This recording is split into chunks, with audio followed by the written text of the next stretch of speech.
Buenos días, vamos a esperar un momento que se conecten sus demás compañeros, por favor, y vamos a iniciar la clase. Muchas gracias. Introducción a la estática. Bien, la física de colegio, se divide en 5 partes fundamentales. Cinemática,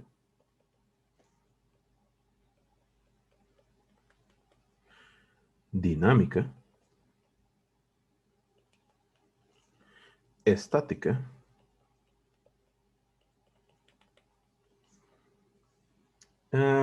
electrotecnia, es decir, electricidad, la pondremos.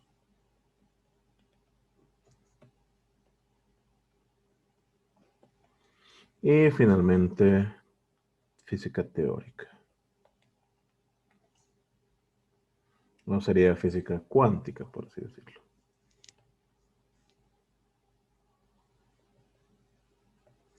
Cinemática hemos llevado en cuarto de secundaria. Dinámica hemos llevado ahora en quinto de secundaria.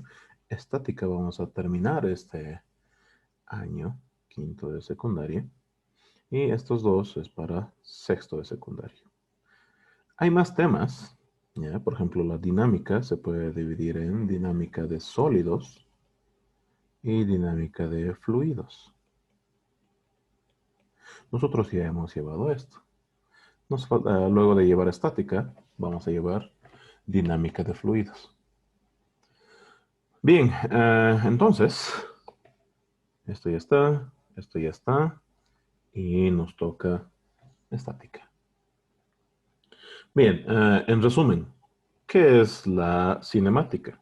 Cinemática son esos movimientos rectilíneos uniformes, los movimientos rectilíneos uniformemente acelerados o movimiento vertical, donde nosotros analizamos distancias, velocidades, tiempos, aceleraciones, alturas, pero nosotros consideramos que la masa no importa, la masa es cero. Es decir, una pluma que se cae del último piso va a tardar el mismo tiempo en caer que una pelota de básquet, digamos, hasta el suelo, cosa que no pasa. En dinámica se vuelve a analizar lo mismo, supuestamente distancias, también hay velocidades, también hay tiempos, pero más que nada aceleraciones, alturas y donde la masa ahora ya es distinta a cero. Tengan en cuenta que también analizamos todas las demás fuerzas que hay, el peso, la normal, la fricción, etcétera, etcétera. Todo eso gracias a que nosotros decimos que el peso es distinto a cero y la aceleración es constante. Quiere decir que sí hay movimiento. Y la estática, bueno, también va a analizar fuerzas, tensiones. Eso me olvidó colocar acá, tensiones. Fricciones, quizás. La masa va a ser cero. Un rato, ¿por qué no estoy considerando distancia, velocidad, tiempo? Ni caídas ni nada. Porque ahora la aceleración es cero. Tengamos en cuenta que la última vez que hemos visto que la aceleración era cero, era en movimiento rectilíneo uniforme. La aceleración era cero, pero también la masa era cero. Pero ahora la aceleración es cero. Quiere decir que no hay movimiento, pero ahora la masa lo consideramos como en dinámica. Quiere decir que va a haber peso. Bueno, en el libro estamos utilizando la palabra P mayúscula, pero ya que. Eso es dinámica. Hay varios tipos de dinámicas. Perdón, estáticas. Por ejemplo,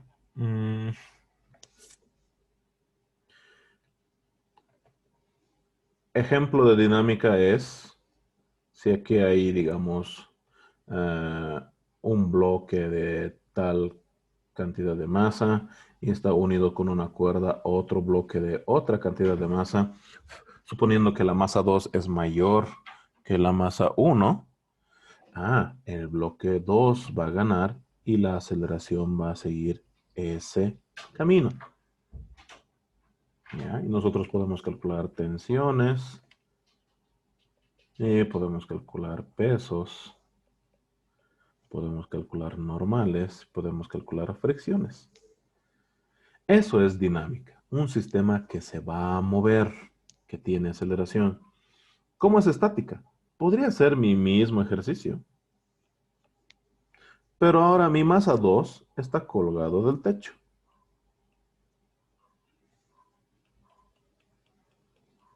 Es decir, nunca se va a mover. La aceleración es cero. Nunca se va a mover, pero sí va a tener un peso y sí va a tener una tensión. Entonces, esa es la explicación gráfica de la diferencia fundamental entre dinámica y estática. En dinámica, la sumatoria de fuerzas era igual a masa por aceleración, tomando en cuenta que todas las fuerzas que apuntan hacia arriba y a la derecha son positivas. No importa si eran las fuerzas en el eje X o en el eje Y. En estática, puedo hacer lo mismo, puedo decir lo mismo. La sumatoria de fuerzas en el eje X o en el eje Y, dependiendo de mi análisis, también es igual a masa por aceleración. Pero un rato, si mi aceleración es cero, si la aceleración es cero, todo esto también va a dar cero. Pero seguimos considerando que todos los vectores de fuerza que apuntan hacia arriba y hacia la derecha son positivos. Ahora, en la anterior clase hemos llevado lo que era torque, momento de torque, o como se lo dice, se lo llama en la universidad, momento. Y nosotros tenemos que colocar algo más. Nosotros tenemos que elegir si el movimiento horario va a ser positivo o el movimiento antihorario va a ser positivo. Y generalmente el horario también se le considera como signo positivo. Eso vamos a ir viendo más adelante. ¿Ya? Es una nueva ley de signos que tenemos que aprender. Bien, esto de acá ya hemos hecho varios ejercicios y ejemplos. ¿Ya? Lo que les he explicado es lo más básico. Lo que se tiene que hacer es la metodología para resolver este tipo de ejercicios es la misma en todos. Tratar de conseguir los pesos, tratar de calcular las normales, las fricciones y hacer las ecuaciones con las sumatorias de fuerzas. Y en estática es exactamente lo mismo, tratar de calcular todos los pesos que se pueda. Obviamente, como no hay movimiento, no debería haber fricción dinámica, pero sí va a haber fricción estática. Sí va a haber normales porque van a haber puntos de apoyo, etcétera, etcétera. ¿Ya? Es decir, este ejercicio de acá, el de acá de la izquierda, se lo podría convertir en un ejercicio de estática si yo dijera que la masa 1 es muchísimo mayor que la masa 2 y no se va a mover. No va a haber aceleración y listo, se vuelve automáticamente un ejercicio de estática.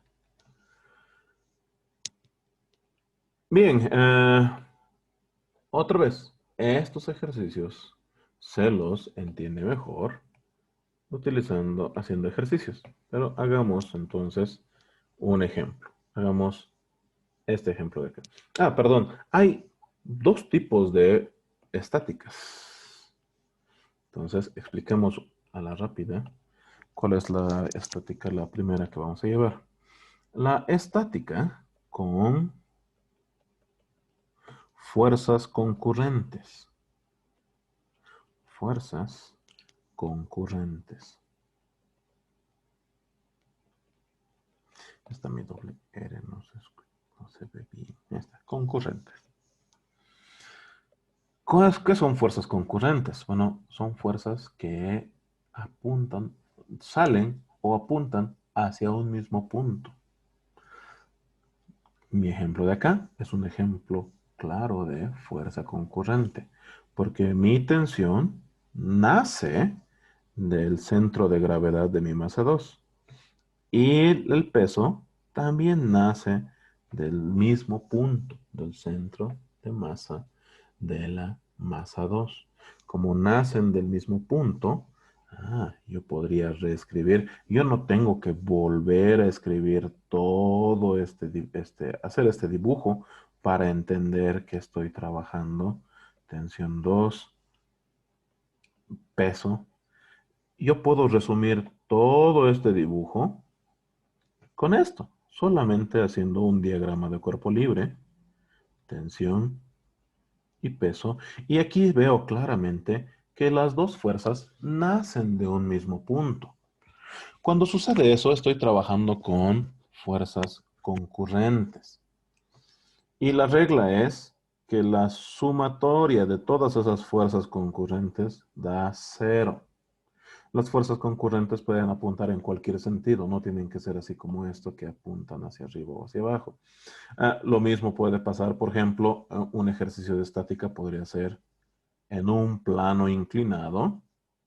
Yo tengo una masa tantos, pero la masa es tan pesada y la fricción entre la masa y el suelo, el punto de apoyo, es tan grande que no se mueve. ¿Qué fuerzas están trabajando? Mi peso, mi normal, mi fricción. La fricción, a pesar de que no hay movimiento, la fricción está evitando a que el peso X gane.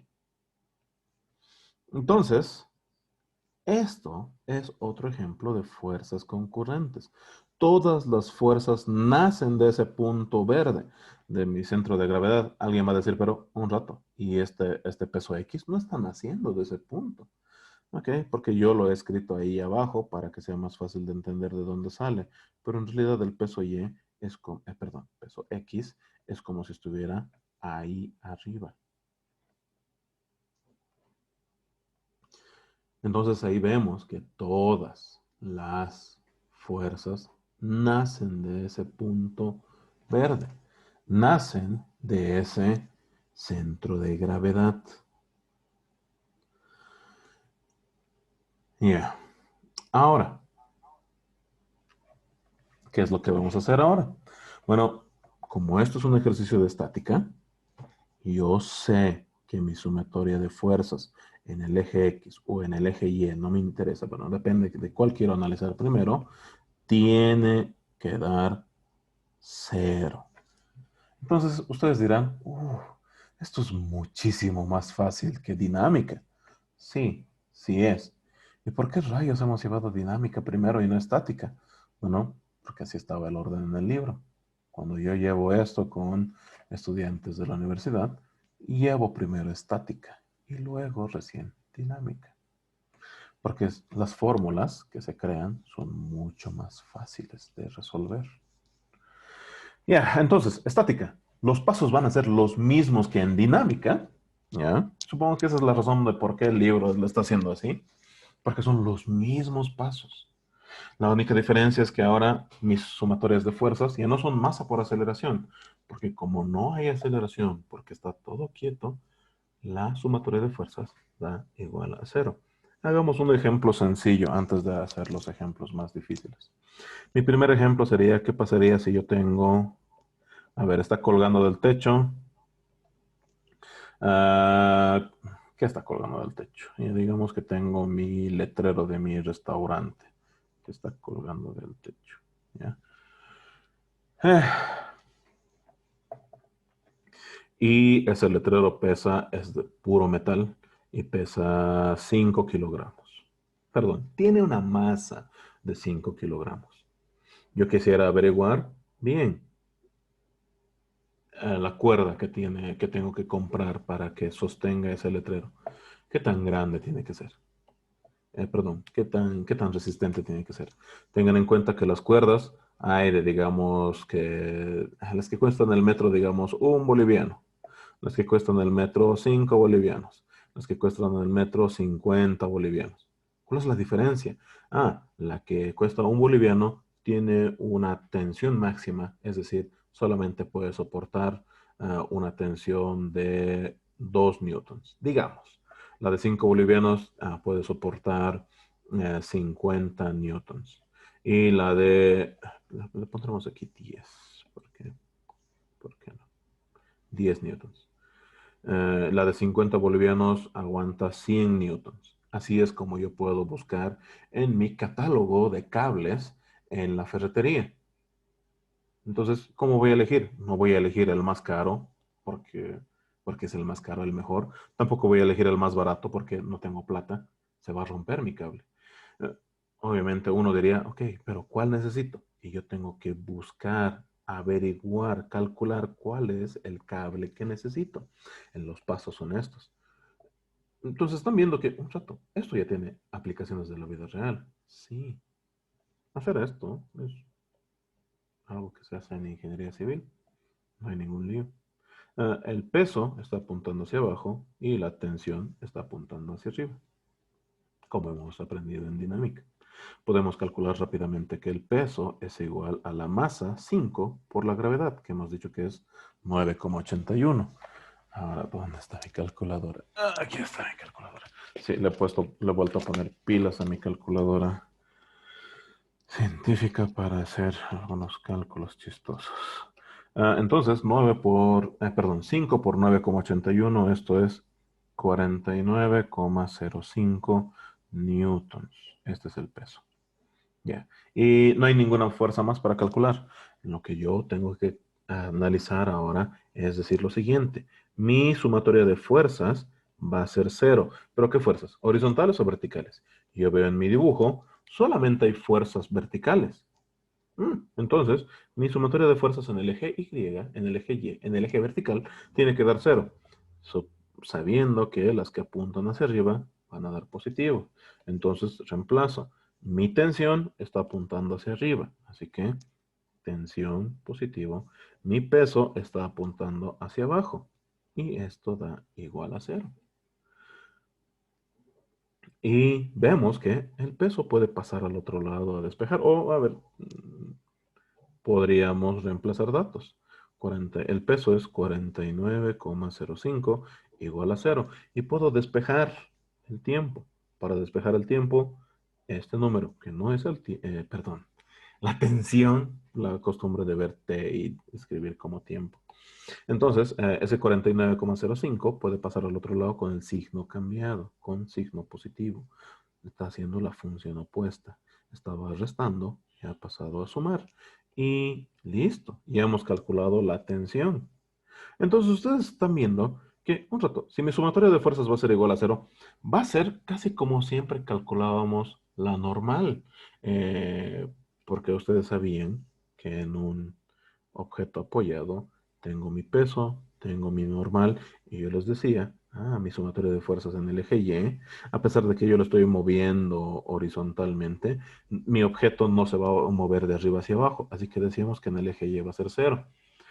Es exactamente lo mismo, solamente que también ahora para el eje X va a ser cero. Para eso podemos pasar a nuestro siguiente ejemplo. Sí, perdón. En el momento que hemos despejado la tensión, ahí termina mi ejercicio. Entonces mi tensión máxima, perdón, mi tensión es de 49,05 newtons. Entonces uno diría, compro el de 50 newtons, porque ese cuesta 5 bolivianos. Bien. Pero una cosa, estos 49 newtons es para los 5 kilogramos, pero no hay nada de viento. La máquina. A ver, ¿cuál es la velocidad del viento promedio en Cochabamba? Es de más o menos 10 metros segundo, en el peor de los casos, en otoño, digamos. Y eso hace que mi peso varíe en un 25%. Entonces, esos 49, que es casi 50 newtons, generalmente siempre va a tener un extra, 25% extra. Va a llegar a veces hasta 65 newtons debido al efecto del viento. Entonces, como a veces va a llegar a 65 newtons, no puedo elegir el de 50 newtons, porque se va a romper la primera vez que haya viento. Entonces, ni modo, utilizo el de 100 newtons. A no ser que yo busque en todas las ferreterías a ver si hay un cable de 75 newtons de aguante máximo y que me va a costar, digamos, 30 bolivianos. Hmm, Entonces, yo podría decir, prefiero pagar 50 y tener un cable que esté sobredimensionado, es decir, nunca va a fallar, eso sí, pero me está costando 50 bolivianos. Y en una construcción, cada boliviano ahorrado funciona, sirve. Pero ese es el cuidado que hay que tener. No hay que utilizar el que está cerquita a mi punto máximo. Siempre hay que utilizar un pequeño factor de seguridad. Y ya, así es como uno lleva, al menos mi persona ha llevado ingeniería civil, así es como uno calcula los distintos, cada una de las cosas en un edificio se tiene que calcular de esta manera. Mi tornillo va a aguantar. A ver, por ejemplo, aquí arriba voy a colocar en una placa de metal y voy a colocar un clavo, dos clavos. Esos clavos, ¿qué resistencia tienen que tener? ¿Qué longitud tienen que tener? Para poder calcular eso, necesito la tensión con que la cuerda está jalando hacia abajo. Entonces, esa tensión, si voy a utilizar dos clavos y la tensión es de 65, cada clavo tiene que aguantar 65 medios de newtons. Bien, y entonces eso es 32,5 newtons. ¿Hay clavos que resistan 32,5? Sí, aquí hay uno que aguanta 40 newtons. Ok, compremos ese. O podrías comprar este que aguanta 35 newtons, pero la longitud es más larga. Bien, yo tengo que comparar si esa longitud es mucho más grande que el grosor de mi piso.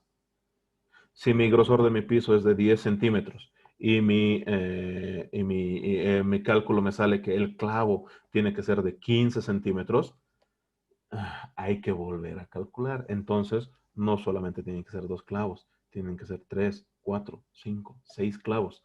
Mientras más clavos, menos la longitud que tiene que tener el clavo para poder aguantar todo este peso. Eso, Eso es el análisis de solamente los clavos. Aparte, ¿ya? Y la placa donde se va a colgar. Aparte, esta manija. Dios. Y esa es la parte fea de ingeniería. Cada cosa minúscula hay que calcular. Y todo empieza. ¿Y cuál es la tensión de esa cuerda? Nada más. Ya, tengan en cuenta que ese objeto está colgado del techo. Bien, el techo está colocado a las paredes. Ese techo también va a tener todas las calaminas, va a tener todas las vigas para sostener esa calamina y todos esos pesos se van a acumular. Y así yo calculo el grosor de los fierros de mi viga y obviamente el grosor de los fierros de las columnas. Todo empieza con ¿y cuánto es el peso de todo lo que está ahí? ¿Y cuántas son las tensiones de los objetos que están colgados? Entonces, este tema sí tiene aplicaciones de la vida real y no se vuelve más difícil el tema, se vuelve más extenso. Están viendo que cada vez hay más cosas para calcular, pero eso no quiere decir que sea más difícil, es solamente un poco más largo. Ya lo dejaré ahí. Bien, hagamos el otro ejemplo de, yo tengo un plano inclinado de 30 grados y aquí yo tengo una masa de 20 kilogramos, ¿ya? Y yo me doy cuenta que si yo le subo esta inclinación a 31 grados, la masa empieza a resbalar. Ok, entonces lo dejo en 30 grados. Incluso 30,01, la masa empieza a resbalar. Entonces, con 30 grados exactos, mi masa, esa caja de 20 kilogramos, que es de madera, digamos, o de cartón, yo qué sé, no resbala con 30 grados. Y la pregunta es, ok, genial, entonces podría calcular exactamente cuánto es el coeficiente de rozamiento entre esos dos materiales. Porque yo puedo ahorita calcular el peso y puedo calcular la normal. Y como mi objeto no se está moviendo, quiere decir que la fricción es exactamente igual a mi peso X. A ver, esto es todo lo que tengo. Y les repito, mi sumatoria, mi aceleración es 0. No se está moviendo mi objeto. Así que cada fórmula que tenga masa por aceleración, automáticamente se lo iguala a 0. Primero calculemos los datos. ¿Cuánto es el peso? Peso es igual a 20 kilogramos por 9,81 metros sobre el segundo cuadrado. 20 por 9,81. Esto es igual a 196,2 newtons. Bien, analizamos entonces ahora, perdón, calculamos mis fórmulas para el peso X y el peso Y. Mi peso X va a ser igual al peso original, 196,2, multiplicado por, como está al frente de mi ángulo de referencia, por el seno de 30 grados. Y para mi peso Y, va a ser el peso original, 196,2, multiplicado por el coseno de 30 grados. ¿Por qué coseno? Porque estoy pegadito al ángulo de referencia. Y ya está, colocamos eso a la calculadora, teniendo el cuidado de que la calculadora esté en grados sexagesimales. De mí está siempre en radianes, no sé por qué. Mentira, sí sé por qué, pero ya que 196,2 por el seno de 30 grados. Esto es 98,1 newtons. Y mi peso Y es 196,2 por el coseno de 30 grados. Esto es 169,91 newtons. Ya. Y como en dinámica, una vez que hemos calculado todas esas fuerzas auxiliares, yo puedo decir, bueno, mi sumatoria de fuerzas en el eje Y es igual a 0, porque sé que mi objeto no va a salir saltando hacia arriba y hacia abajo. Así que todas las fuerzas que apuntan hacia arriba, signo positivo. ¿Cuáles apuntan hacia arriba? Los que apuntan hacia arriba son la normal y el que apunta hacia abajo es el peso Y. Así que la normal tiene signo positivo. Menos el peso Y, que es PY, igual a 0.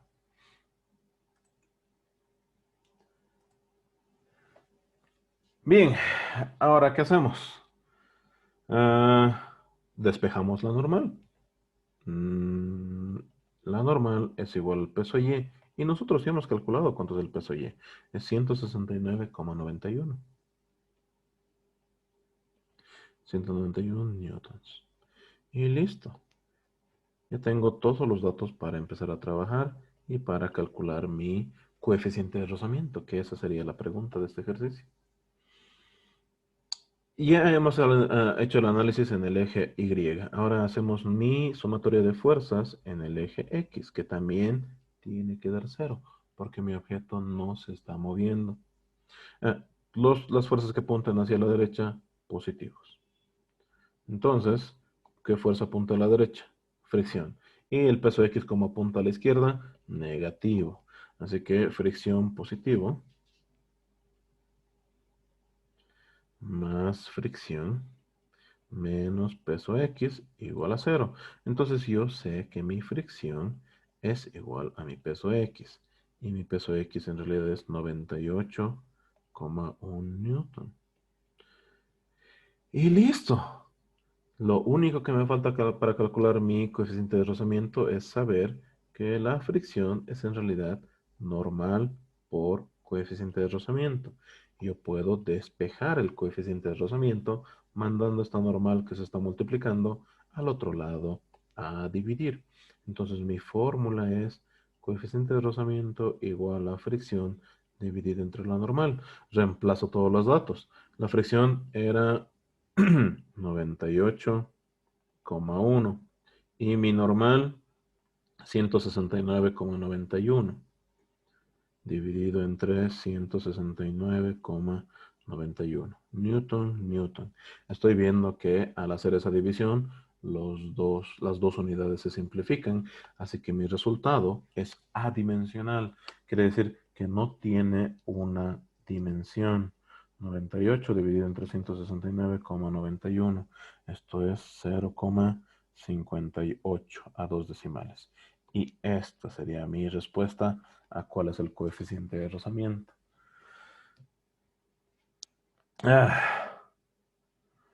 Bien, el día de mañana vamos a hacer más ejemplos. ¿Ya? No va a haber tarea para hoy día.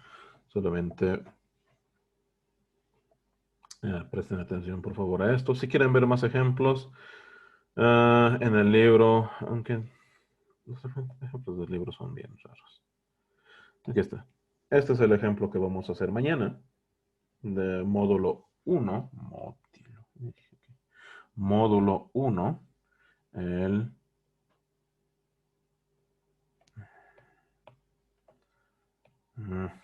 módulo 1, unidad 3, página 61. ¿Ya? Este es el ejercicio que vamos a hacer mañana, que yo sepa es uno de los ejemplos, si mal no recuerdo, a no ser que sea uno de los ejercicios. Pero léanlo, por favor, si gustan, para que no estén viniendo desde cero aquí. Bien, si, a ver, un momentito, no se salgan, por favor, vamos a sacar foto. Si gustan, pueden activar su micrófono para la lista, para preguntar cualquier duda que tengan.